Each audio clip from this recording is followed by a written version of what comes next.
Bien, si me permiten, vamos a hacer un móvil en este momento con Tanita, que está allá, Tania Melgar, con la diputada Gloria Rodríguez, que fue quien interpeló a la ministra Arismendi a propósito de la situación del centro Tiburcio Cachón. Hace meses que veníamos escuchando que el centro iba a ser cambiado de lugar y que quienes son usuarios del centro estaban disconformes y pedían explicaciones y no se ve que nadie los recibió, los atendía, porque pasaron meses y realmente los usuarios hacían de huelga de hambre, ocupación, y uno de afuera decía, pero ¿qué le cuesta a alguien explicarle a estas personas las razones de por qué los trasladaron? Acá está pasando algo.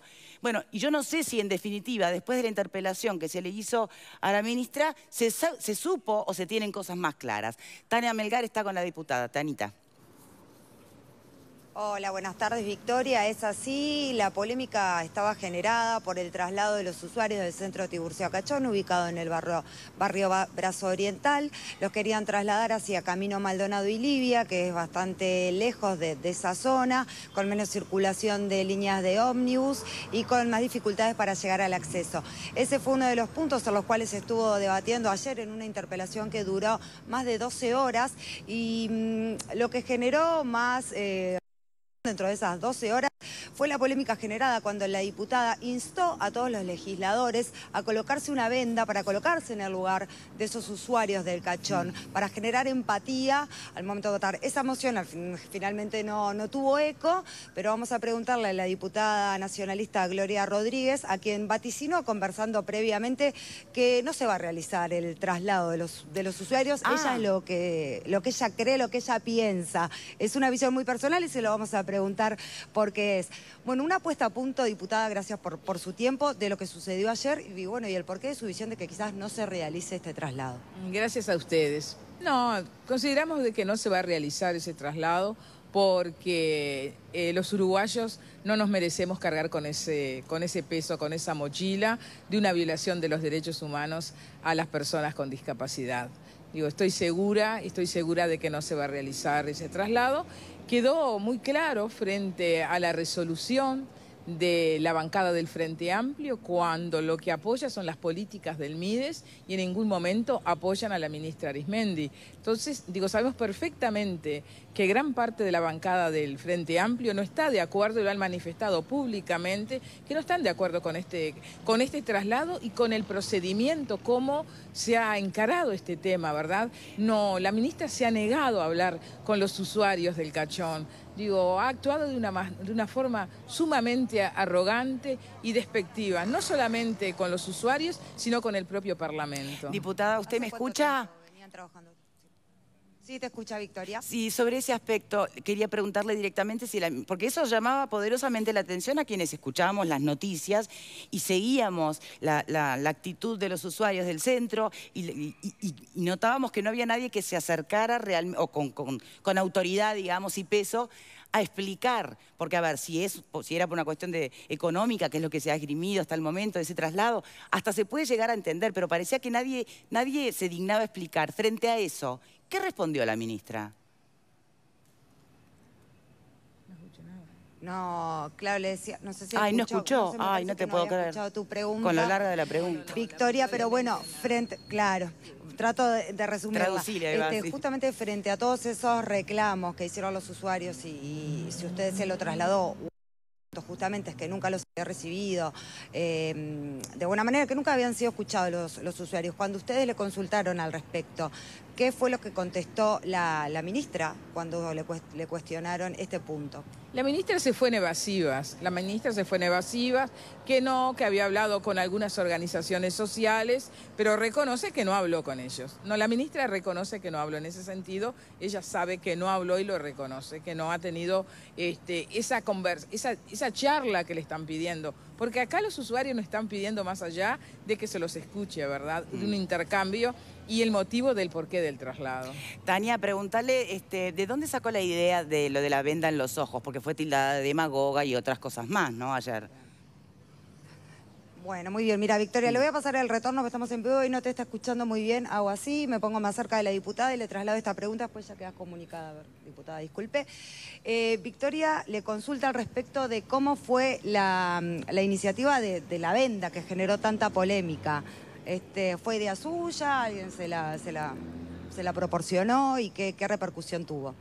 Lo de la venda fue idea de... Es una práctica que se utiliza, digo, a nivel mundial, y las propias personas ciegas fueron de la idea de las vendas, pero la ministra como que se olvida o desconoce que hay justamente en un programa que funciona en el Mides, realiza actividades con el público, lo han realizado en la Rambla, colocando vendas para que las personas también sientan lo que es estar un minuto en la oscuridad, un minuto sin ver. Pero me llama poderosamente la atención de que en ese momento la ministra se olvidó y los legisladores del Frente, cuando hablan de demagogia, esto no es demagogia, es una práctica que incluso la utiliza UNIT, ¿verdad?, en las charlas de inclusión. Demagogia es decir que no lo hacen por las personas ciegas y luego votar apoyando una violación de los derechos humanos, que es la forma de no consultar, de no participar y de ignorar. Eso es violar los derechos humanos de las personas ciegas y de baja visión. Bien. En realidad, Victoria, puntualmente no fue lo que se votó ayer el traslado de los usuarios, sino más que nada lo que me decía la diputada era que lo que se había votado ayer fue un poco la dinámica de trabajo que está realizando el ministerio. Con lo cual, puntualmente, todavía no se sabe qué va a pasar con esos usuarios. Ahora te está escuchando, no sé si tenés alguna otra pregunta más. No, justamente, por lo que nos ha llegado es justamente que el traslado seguiría en marcha porque nadie, en ningún momento la ministra dio el brazo a torcer. Por lo tanto, ¿de dónde saca usted, Gloria, que no se va a dar ese traslado? ¿O es una manera de meter presión sana? No. Buenas tardes, Victoria, porque no nos habíamos podido saludar. Sí. No, yo estoy segura de que no se va a realizar ese traslado. Los propios legisladores del Frente Amplio no están de acuerdo y hemos hablado con algunas personas. Nosotros vamos a continuar. Digo, la interpelación fue una etapa. Nosotros vamos a continuar dialogando con autoridades del Frente Amplio. Digo, la ministra lo que manifiesta que sí, que va a realizar el traslado, por eso pero obviamente la ministra también se debe a una fuerza política y se debe también acá el señor presidente de la República puede tomar una decisión y yo estoy segura de que así va a ser, ¿verdad? De que no se va a trasladar el Centro Cachón. Entre tanto, ¿qué está sucediendo con los usuarios en este momento del centro? ¿A dónde están acudiendo? ¿Siguen en el centro o no? Porque en realidad aún no ha sido cerrado.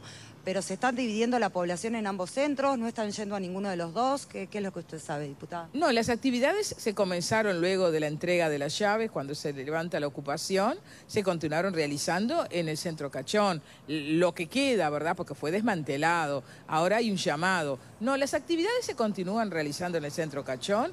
En el Instituto Artigas no se puede realizar ningún tipo de actividad de rehabilitación porque no tiene las condiciones dadas. Eso lo reconoce la propia ministra. Es decir, que hoy el Centro Cachón está funcionando. Lo que nosotros ahora estamos reclamando y estamos exigiendo es que no se realice ese traslado tan anunciado, pero en este momento está en funcionamiento el Centro Cachón. La directora de Pronadis, de todos modos, Begoña Gagua, había dicho que se iba a reacondicionar el Instituto Artigas para que pudiera, además, con el dinero que se ahorraría del alquiler del Cachón, poder abrir otros centros en el interior del país.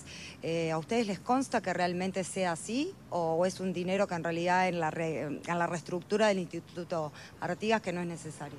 No podemos decir que con el dinero que se ahorra en el alquiler del Cachón se pueda instrumentar nuevos centros en el interior. Digo, eso no es de recibo, ¿verdad?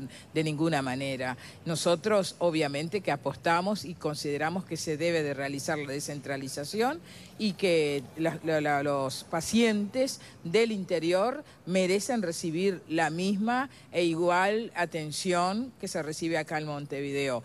pero no tiene nada que ver el alquiler como el traslado del Cachón a los usuarios del interior. No podemos entrar a confrontar usuarios del interior con usuarios de Montevideo, niños judicializados con personas ciegas. No, pero además es una forma seria. no dan los números. Nosotros se lo dijimos a la señora ministra. No nos dan los números, por supuesto. El tema del alquiler es vergonzoso. Yo creo que nosotros no podemos hablar que se cierre una institución con toda la infraestructura por el pago de un alquiler. Y es más, tenemos toda la posibilidad de expropiar. Es de interés. Hay formas, hay maneras. Acá un legislador del Frente Amplio manifestó que la posición de la señora ministra es una posición de capricho, ¿verdad? Y nosotros no podemos estar gobernados o estar al frente de un ministerio que es de desarrollo social, que es justamente un ministerio que apoyamos, y nosotros incluso tenemos un programa de trabajo allí, que lo hicimos con la propia ministra Arismendi, ¿verdad? Un ministerio que es para justamente tender la mano a aquel que más necesita, a los sectores más vulnerables, y hoy nosotros, lamentablemente ayer, una interpelación por los derechos humanos, las barras llenas de personas ciegas y de baja visión, fue una vergüenza para todos nosotros, para todos los parlamentarios. Yo realmente dije que había sido el fracaso del Parlamento llegar a esos extremos, ¿verdad? Por un alquiler. Es muy vergonzoso para todos nosotros. Diputada, Victoria, muchísimas si no tenés gracias. ¿Ninguna otra consulta para la diputada? No, creo que fue muy elocuente en la manera en que nos relata lo sucedido. Muchísimas gracias a las dos. Muchas gracias a ustedes, muy amables. No, por favor. Realmente estamos hablando de un número que no amerita ni siquiera una interpelación. Esto es mucho más profundo que el número. Bueno, por eso, ¿qué recortamos? ¿Por dónde vamos a los atajos? Es mucho más profundo que eso, porque en el Ministerio, en el MIDES, suceden, no de ahora, de hace mucho tiempo, suceden cosas que no tienen mucha explicación. Esta es una de ellas. Es absurdo, totalmente absurdo, que el Parlamento haya estado 12 horas debatiendo el traslado imposible de realizar porque el Instituto Artigas no está en condiciones de recibir a esas personas, simplemente porque ni siquiera hubo diálogo. Pero no es lo único raro que pasa en el Ministerio. En el conjunto de la administración pública, en materia de control de gastos, aproximadamente el 10% de los gastos que realizan los ministerios son observados por el Tribunal de Cuentas por diversas desajustes con la normativa. ¿Ustedes saben cuánto es en el MIDES el rechazo o la observación de gastos? 50%. Multiplica por 5 el nivel de observaciones del resto de la administración. ¿Y saben por qué? Porque lo que en los otros ministerios es una excepción, en el MIDES es la norma. ¿Cuál es la norma? Dar contratos sin licitación. Se forman cooperativas, se exceden todos los montos que se permite gastar sin licitación porque es una cooperativa, no hay conflicto de intereses, ponen el precio que quieren, hay cooperativas hasta para choferes. Los choferes que manejan el MIDES tienen una cooperativa, hay cooperativas para lo que sea. El gasto es sin control. Bien, entonces no es lo me único gusta raro seguir que con pasa esta. en el MIDES No quisiera seguir con esto porque no tengo ninguna voz del MIDES que pueda de alguna manera dar otra mirada. Está en el Tribunal de Cuentas. Nos quedamos con este asunto en el... concreto, que fue la interpelación a la ministra por parte de la diputada nacionalista, y con la esperanza de que efectivamente el centro no se traslade. Nos acompaña en este momento, vamos a cambiar, porque hablando de dar una mano y de quién precisa, bueno, acá hay una uruguaya que está precisando cuando menos que se la escuche.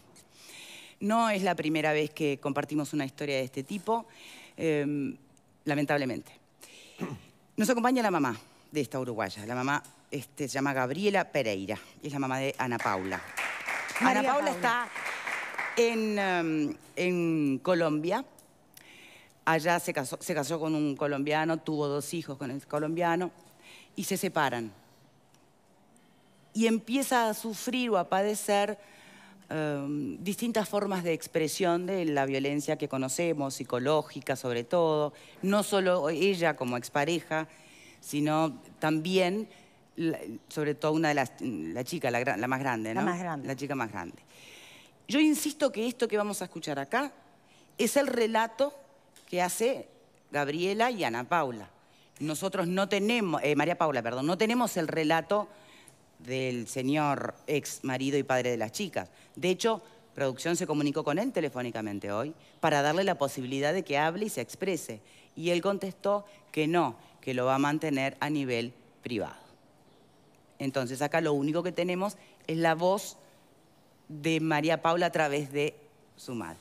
Bienvenida al programa. Muchísimas gracias por ayudar. Lamento que tengas que buscar un programa, ¿no?, de televisión para buscar que alguien dé una mano. Porque, ¿qué pasó? Siguiendo el procedimiento normal, ¿a dónde fuiste y dónde no te escucharon? Hicimos todo el procedimiento normal. Lo primero que hizo ella fue presentarse en la Embajada de Uruguay en Colombia, hablar con el cónsul, le manifestó lo que estaba pasando, lo que estaba viviendo, ¿sí? Y el cónsul le pidió el número de teléfono nuestro, le dijo que lo mantuviera informado, y ella le preguntó si podía acceder a algún abogado, no, que tratara de conseguir un abogado. Bueno, se fue con los brazos caídos, ¿no? Porque nosotros, la esperanza que nosotros teníamos es, no, cualquier problema que tengas, tú te vas a la Embajada de Uruguay, que es tu país, el país que te va a proteger. Entonces, no encontramos respuesta. Ahí empiezo yo a insistir con asistencia al compatriota en el Ministerio del Exterior. Sí había llegado todo lo que mi hija había denunciado, pero no me proporcionaban nada, ninguna ayuda. ¿Qué es lo que yo como madre pretendo, como uruguaya pretendo? Y como otras personas que deben estar, hay muchas María Paulas en el mundo que también deben ser uruguayas y que están pasando por una situación similar. Yo lo que pretendo es que alguien del gobierno uruguayo se haga responsable y le diga a las autoridades de Colombia, está pasando esto con esta ciudadana uruguaya. Permiso, por supuesto no aclaramos. Que María Paula se quiere venir a Uruguay. Hubiera deseado toda la vida quedarse en Colombia para que sus hijas estén cerca de su papá. Eso fue lo que ella quiso hacer. Pero ante la situación que ella relata, vive de abuso de su ex marido y que observa y de la que tú me contabas antes que podés dar fe, después la relatas, sí, doy fe. Porque estuviste y lo viste, del papá con sus propias hijas, ella de verdad se quiere venir. Pero obviamente él no firma ningún papel. Y precisa autorización. Entonces necesita autorización. Claro, porque se quiere venir con las hijas. Claro. ¿No? Es obvio, pero no se había dicho. Ese es el tema, por eso hice el paréntesis. ¿Está? Una tiene 3 años y la otra 6. Bien. Hay casos que nosotros no lo podemos entender. Ayer, por ejemplo, si nosotros tuviéramos que ir a la embajada de Uruguay, si ella tuviera que ir a la embajada, no podría ir a trabajar, porque todos los días es un episodio diferente. Ayer él entró a la casa, supuestamente a ver a las niñas, y entró con la madre filmando, y entonces le decía, princesa, no voy a nombrarlas. Sí, mejor. Princesa, ¿te quieres venir con papá? ¿Es verdad que mamá no te deja? ¿Quieres venir? Perdón, ¿y la madre de él, o sea, la ex suegra de tu hija, filmando? Y la ex suegra filmando. La ex suegra vive en Estados Unidos, vino de vacaciones 2 meses y destruyó lo poco que se había construido. La violencia psicológica hacia mi hija no fue a partir de la separación. Yo estoy hablando de violencia psicológica, violencia económica, sometimiento y ahora acoso sexual. Ya que todos los días ella recibe un mensaje de texto a que si se puede quedar a dormir, si puede ir a la casa, si todos somos adultos y sabemos de lo que estoy hablando, sí. ¿No? No quiero ser tan no explícita. Sí. Entonces, al otro día, por ejemplo, ella dice, mira, en tu casa quedó el remedio de la niña. No me molestes, estoy con mis suegros en la casa de mi novia. Y esto, un episodio en un centro comercial, un shopping para nosotros, un episodio donde le dicen, ay, las nenas están acá porque mi hija, para que la suegra pudiera disfrutar de las nietas, se la daba más tiempo para que estuviera con las nietas. A lo cual yo, mamá, un poco con muchos más años que mi hija tiene 27 y yo tengo 51, le digo, no sé, las veo como muy influenciadas, ¿no te parece que es demasiado? Y bueno, fue lo que pasó. le hicieron un lavado de cerebro. Por ejemplo, el desayuno que come la niña habitualmente, ya no lo quiere comer más porque la abuela dice que es malo. Una simple bebida cola no la puede tomar porque la abuela dice que es malo. Los juguetes que trajo la abuela de Estados Unidos quedaron en la casa de él. La ropa en la casa de él. Entonces, las niñas quieren ir a jugar con esos juguetes. En la casa hay una disciplina. Hay que comer, hay que acostarse, hay que levantarse temprano. Miren que es posible que quien esté escuchando tal vez del otro lado y todavía no tenga hijos pueda escuchar alguno de estos capítulos y le parezca superficial el tema de el juguete en la casa de quien está o si el desayuno es bueno o malo. No es nada superficial. De verdad que no es nada superficial. Lo que nosotros nos tenemos que preguntar en pos de ver si cabe la ayuda para ustedes es cuando los padres tienen conflictos como pareja en el exterior y hay hijos mediante. Pasa esto, ¿no? Me quiero ir con los nenes. No. ¿Tiene que intervenir el Estado? No. Esa es la pregunta. Que no corresponde. ¿Por qué no corresponde? No corresponde porque tu hija es uruguaya y los chicos son hijos de un colombiano y están en Colombia. Los que tiene que decidir si ella los puede sacar de Colombia y traerlos a Uruguay es un juez colombiano. O sea, si tu hija está siendo víctima de violencia doméstica, psicológica, sexual, la que sea, ella tiene que recurrir a las autoridades judiciales colombianas, denunciar la situación, hacer el trámite. En eso está, pero el abogado se lo tuvo que pagar, por ejemplo. En eso estamos. Es que sí. Pero es que yo no entiendo todo eso. Yo solamente lo que estoy pidiendo es que el gobierno uruguayo, la embajada, porque por eso tenemos una embajada en Colombia, diga, nosotros estamos en conocimiento de lo que está pasando esta compatriota. Porque entonces, ¿por qué tenemos un departamento que se llama Ayuda al Compatriota? No tiene sentido. ¿Es cierto, señora, que la Cancillería Tenemos que hacer una pausa, si me permiten, hacemos una pausa. No pierdan de contexto que en realidad hoy en nuestro país toda la legislación, toda la fuerza jurídica y hasta el consenso cultural va en dirección de proteger a la mujer en situación de violencia y de abuso, ¿no? ¿Qué pasa si la uruguaya está afuera, no? Entonces no hay que esmerarse. No sé, lo pregunto, ¿no? Hacemos una pausa. Les recuerdo que estamos en el mes de agosto y es el mes del lente de contacto en la óptica Estela Ginchuk con 25% de descuento y 50% si es cosmético el lente. Así que ya saben, no se lo pierdan. En cualquiera de los 4 locales que tiene la óptica Estela Ginchuk en Montevideo y el 5.º que tiene abierto en Punta del Este todo el año. Pausa y ya venimos.